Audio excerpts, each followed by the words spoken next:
Gue sih ngeliat chance 2-0 itu tinggi banget.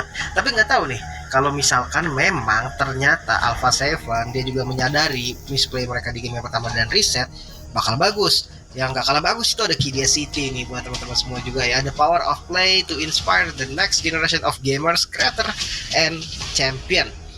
Gimana Ji? Kalau ngelihat dari game pertama tadi, Alpha Seven resetnya gimana nih? Oh, menurut gua early gamenya sih. Masih early game. Ya, early game powernya itu harus coba mereka mainkan. Kalau mereka mau main di arena itu di late game, pastikan early-nya juga nggak busuk-busuk banget. Oke, berarti ada hero yang powernya lumayan kuat ya dari early sampai mid game-nya. Valir gitu KB? Kalau Valir lawan Atlas aku setuju. Cuma kalau nanti karena targetnya akan kena cispik sih takutnya ya. Kayak misalkan tiba-tiba ternyata Baxianya di switch ke Roamer, nanti ternyata keluar Hayabusa. Itu yang mungkin akan dipikirkan juga sama Silmeta, karena menurutku ya ketika Silmeta kan pernah bermain dengan menggunakan Hirara ya, pemain Hirara berarti sebelum-sebelumnya juga pasti pernah main Hayabusa, pasti pernah main Assassin yang langsung direct attack ke belakang. Jadi mungkin hero-hero kayak Valiant ini bagus kalau emang ya lagi-lagi ya ada pemain yang full commit ke Atlas. Menurutku malah Alpha Seven dibandingkan dengan mereka mempertimbangkan early game-nya dulu, boleh banget sih buat nge-ban Atlas juga daripada mereka overthinking. Ya. Atlas berarti ya. Ban aja Atlasnya gitu. Ya boleh sih, respect band juga sangat-sangat penting ya. Apalagi kalau dari Alpha Seven berarti tersisa satu nyawa nih. Satu kakinya udah di airport dia Ranger Mas. Yes, itu dia. Satu kukunya sudah di airport. Tapi, Lim, yang harus kita ingat ini best of 3, jadi anything can happen. Semua bisa terjadi. Ingat Mobile Legends Bang Bang itu bundar. Iya, mapnya kotak. Tapi balik lagi saya kan seperti biasa Lim, the sweeping man, ya kan. Jadi kenapa dia bilang Mobile Legends itu bundar? Saya ambil referensi dari Twilight Orb memang bundar bentukannya. Gitu. Ya. Boleh. Bundar, oval, segitiga, apapun lah boleh. Yang penting game kedua sekarang sudah dimulai, draftnya juga udah kita lihat nih. Di first picknya akan ada Alpha Seven, second picknya akan ada The Hoons, Chusin, Marcel. Hirara kayaknya nggak bakal lepas sih. Enggak sih kayaknya. Dua-duanya juga playable ya buat Hirara. Dan Ishanshin? Ishanshin. Emang gak mau dikasih berarti buat Alpha Seven. Mereka tahu kok powernya. Mereka sadar power dari Alpha Seven sebegitunya dalam tanda kutip ketika menggunakan Ishanshin. Jadi daripada mereka berhadapan dengan power tertingginya, ya udah mereka udah siap berhadapan dengan Atlas. Nah, kalau Valirnya diambil sama Kenny Seper baru boleh di sini. Bukan, Mas, bukan. Beda. Itu coach ya. Itu coach timnas kita itu. Beda yang ini ya. Yang ini Kenny. Sama-sama gondrong. Tapi bukan Seper, Mas, bukan. Beda. Bukan ya, Beda. Bukan. Ji, tolong Ji. Tenang, nanti gue tempel lagi muka gue ke kamera abis ini ya. Oke, kalau gitu Tempel ke KB bisa nggak Ji? Jangan nih ini. Tapi Atlasnya udah di counter dengan Valentina. Ini yang mungkin tadi kita sempat bicarakan tentang Alpha Seven. Kalau misalnya di early udah terlihat pick terhadap Atlas atau terlihat hero apapun itu, entah natural counter, entah counternya, setidaknya mereka harus siapkan Lim. Jadi pergerakan yang dilakukan dari Hoons dari tadi tuh menurut gua agak terlalu bebas. Mereka nggak takut sama Nuts dengan Final Slash, padahal Final Slash dari Nuts itu cukup lumayan mengganggu loh. Kalau misalnya Fatalingnya berhasil sekalipun, jadi diserok balik, Be. Benar. Ya. Apalagi kalau timingnya pas kan, karena dari tadi nggak nemuin timingnya itu tadi. Nggak ada keaktifan dari tim Alpha Seven di bagian dari turtle objektif. Sementara dengan hadirnya Valentina, ini malah memudahkan Valentinanya loh untuk mengambil Fataling di level yang keempat. Karena seperti yang kita tahu ya, di turtle 1 ini Valentina pasti level 4. Pasti kan, Lim? Pasti level 4. Jangan lupa ya. Harusnya pasti level 4. Kalau Valentina level 3, berarti ada salah manajemen untuk dari mid lane dan juga roamernya. Kenapa bisa Valentinanya nggak dapetin EXP dari minion atau bahkan dari poke damage? Iya. Wah, pohon terkokoh. Pohon tiba-tiba. Pohon terkokoh. Ini salah satu mungkin tindakan preventif yang dilakukan ketika adanya Fataling. Kenapa? Bisa di counter dengan adanya Rate of Death, dengan tidak adanya damage yang masuk atau nggak bisa skill yang digunakan untuk chain CC terhadap Fataling tersebut, jadi useless, nggak ada following up. Ya, dan lupakan ya untuk makan Belerik duluan. Itu bakal jadi hal yang sangat-sangat berbahaya dan sangat membuang waktu juga. Belum tentu tumbang. Tapi untuk bandnya Guinevere dan Akai KB ini yang bakal ditutup B. Boleh sih, abisin aja sih hero-hero tank jungle-nya. Karena Akai itu enak banget ya buat adu retribution lawan Fredrin. Yang kedua buat buying time juga. Kalau misalkan Cloud-nya ini emang benar-benar superior, nanti pasti bakal ada keunggulan tersendiri di mid game-nya. Minimal di menit 9 atau menit 10 sih. Karena kan kalau dilihat dari gamenya ini pick Cloud-nya berhadapan dengan Eve. Jadi Eve-nya bakal nyusahin buat di early mid aja. Tapi Eve-nya juga bakal terancam oleh Cloud nanti ketika Cloud-nya udah selesai dengan adanya Winter Crown. Ya mungkin dikasih ke sisanya aja ya. Guin nggak ada, Akai nggak ada, Isun Shin Hirara Baxia juga nggak ada. Balmon kah? Elis dulu. Tunggu, ini Elisnya XP. masih bisa XP kan? Masih bisa. Wow, ini Hoods ini benar-benar respect sekali ya terhadap Alpha 7. Dia ambil counternya banyak loh, 3 dikasih buat counter 1 Fataling. Dia kasih 3 profesor di sini. Dia counter Tapi ini pakai, juga counter play banget mainnya. Emang bener-bener mereka kayak react apapun yang dilakuin sama Atlas. betul. Jadi kayak dia tutup ke arah Valentinanya pakai Atlas juga bisa, dia tutup ke arah IV bisa pakai Valentina. Habis itu mereka tahu mereka bisa masuk dive in dengan adanya Alice dan Alpha 7. Pick kedua terakhirnya aku setuju banget dengan adanya Kari, dengan catatan Lim. Mampu gak Karinya dapetin item? Oke. Sama pakai Marksman Trinity berarti ya. Yes. Untuk last match-nya Suyo ini bisa dibilang akan ada percobaan skill di level yang pertama, walaupun jujur Alpha 7 kan pertama kuatnya kuat banget. Tapi ngeliat draftnya KB lebih ke Dun Alpha 7. Aku ke Alpha 7. Aku bakal ke Dun tadi kalau itu lawan Lancelot. Karena Lancelot itu lumayan bisa main. Karena targetnya juga lumayan banyak. Cuma karena Suyo, aku lebih kayak ada traumatik dikit Suyo ketangkap gitu. Oke. Berarti untuk game kedua yang langsung saja berarti kita berikan kepada caster kita, Ranger Mas dan KB. Oke, terima kasih banyak untuk tim BG masih mengawali hari kalian di IWC MSC Wildcard Insider. Dan kali ini gue suka sama draftnya Huns. Tapi kalau ngomongin ke arah Alpha 7 gue cukup worry apakah dia berhasil dengan karyanya. Karena kalau berhasil Alpha 7 akan bawa game ini ke game yang ketiga. Jadi tanpa berlama-lama, let's go to the line of down. Sekarang dong.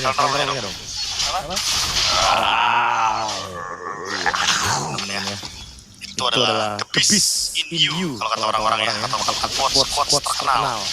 Mari kita lihat untuk pencurian Oyu pagi-pagi dia mendapatkan lizard dan ini mungkin nightmare yang dicari dan ditunggu oleh Alpha 7 di saat bermain Fredrin udah buang Sentry dan bahkan curiga sih harusnya bandel bener Stilmeta dapat satu bandel banget Stilmeta dalam sana.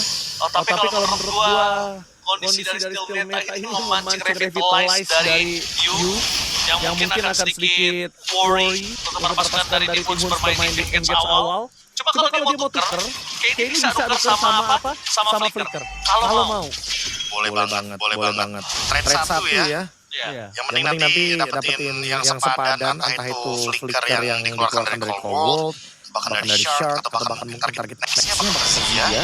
Karena di sini juga actually Zia bakal strong banget karena dia memilih Festival of Blood. Sementara untuk Best Player 1, dia harus effort sedikit nih untuk mendekati level dari Stilmeta. Dimana Stilmeta bahkan sudah sampai di bagian top lane dan bahkan ngebuat netsnya seperempat setengah darah. Alright. Bahkan sana Bangkai sudah di level 4. Ini able banget. Waduh, benar-benar bisa dibilang Nats ini agak sedikit tertinggal, tapi no issue.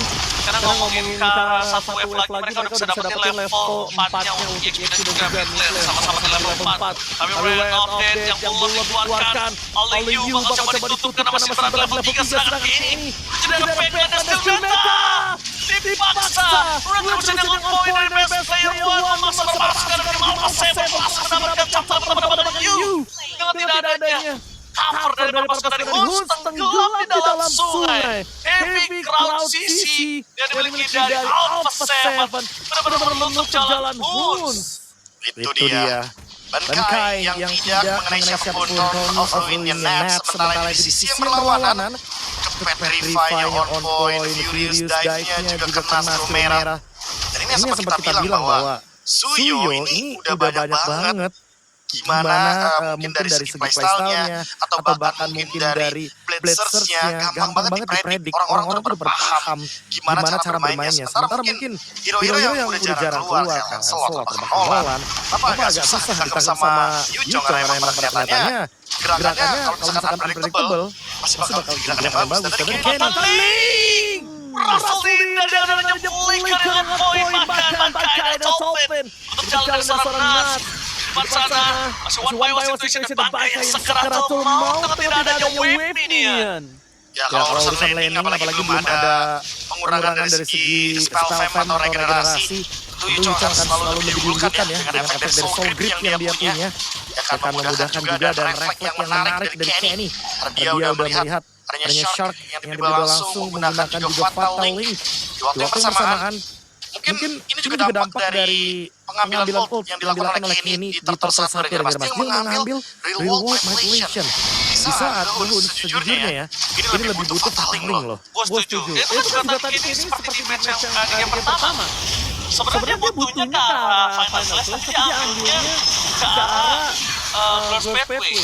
Dan bahkan coba dipasang, langsung Petrify. Di depan sana Steel Beta terkena solo kill dari Nuts. 1 lawan 2 Nuts berhasil zoning out, memastikan turtle-nya hilang dan memastikan juga turtle-nya akan diambil oleh Alpha 7. Wow, Alpha 7 bangkit di game yang kedua, bahkan mereka unggul hampir 1000 gold nets, bahkan memenangkan fight 1v2 situation clutch di bagian top lane. Ini memberikan ruang yang berbebas bagi best player 1. Walaupun tadi kehilangan Lizard, sekarang dia balas dengan yang lebih kejam dan Yuki harus melepaskan gold turret di bawah. Harus diikhlaskan sepertinya, dimakan semuanya sama Zia. Sampai Yuki harus mengalah terlebih dahulu dari level dan juga keadaan ekonominya. Sekarang skill meta mencoba game karena Nets juga bukan target yang optimal karena ingat Netsnya masih bisa ngebalik keadaan. Satu persatu mereka akan coba masuk ke Netsnya, kali ini di Kitty. Kecelakaan pesawat membuat 300 penumpang tewas, namun pria itu jelas-jelas ingat bahwa dirinya memberikan isyarat. Masuk ke Netsnya, kali ini di Kitty. Coba dive in dari skill meta. Lifesteal berhasil dan dia tidak terkendur. Bukan clutch from Nuts. 2 kali clutch yang dilakukan Alpha 7 berimpact sangat mantap. Bahkan dapat dengan gold mereka. Domino impact dengan Fatal Lane dari Kenny. Dengan tidak ada reward manipulation yang dibuka. Di Kenny akhirnya membuka reward manipulation yang menurut lebih impactful. Dan itu dia Nuts kembali lagi membuat skill meta. Another one. No way Nuts! Benar-benar too strong dengan new zone-nya kali ini. Nuts Entertainment yang betul-betul entertain kita semua, mendapatkan 1v2 situation clutch lagi. Another day, another kill dari Nets. Dan bahkan targetnya coba Bangkai, dia tumbangkan Steel Merah untuk ketiga kalinya. Dan 3 poin death dan Steel Merah semua dari Nets. Inilah yang membuat keadaan Alpha 7 8-0, 4.300 gold lead. Ini bakal sulit banget untuk dibalikan. GG RST Sticker yang tentunya membawa kita bernostalgia dengan pemenang MSC 2022 pada saat itu bersama dengan RSG Nats sebagai explainernya. Ya, sudah menunjukkan kualitas permainan yang luar biasa dari Nuts. 1 versus 2, bukan sebuah halangan. Tanpa adanya anti-regen, mereka tidak akan bisa membuat Nuts ini berhenti pergerakannya. Mereka butuh anti-regen, mereka butuh power. Dari depan sana, perpasakan dari Hus, memaksakan dapat satu tapi nampaknya sosok dari Steel Meta kembali lagi ke dalam Steel Meta. What are you doing? Nuts, dia dengan hanya buntutnya aja dia sudah merebut pasukan dari Hus. Mulai masuk ke dalam, ada Raylan yang gagal, reward manipulation ditutup dengan Fatal Link. Bahkan Oyu kali ini berhasil mendapatkan poin ke-11 away from Yuki, hampir menumbangkan Nuts. Tapi sayang sekali Nuts masih menjadi naga terkuat di game ini. Wow, banyak banget jadi bottom lane dan hampir saja Yuki mendapatkan shutdown bounty yang mahal. 4 kill yang tentunya akan langsung cair, tapi tidak cair dan sekarang player 1 lagi memberikan pressure yang sama, nggak mau dikasih kendor kayaknya. Alpha 7 udah belajar bahwa The Hounds itu cuma menang early game-nya tadi di game yang pertama, dan sekarang dibalikan 180 derajat. Lihat Yuki digangguin, geser garis pulang. Oh, presswordnya segitu cukup sih, Prof. Cukup itu presswordnya segitu. Untuk dia makan Yuki cukup. Pasangan aman. Dia takut kena OU ya, dia takut kena lawan direct. Sekarang dia mau komit ternyata ke pohon. Dia skip pohonnya, dia cari carry utamanya.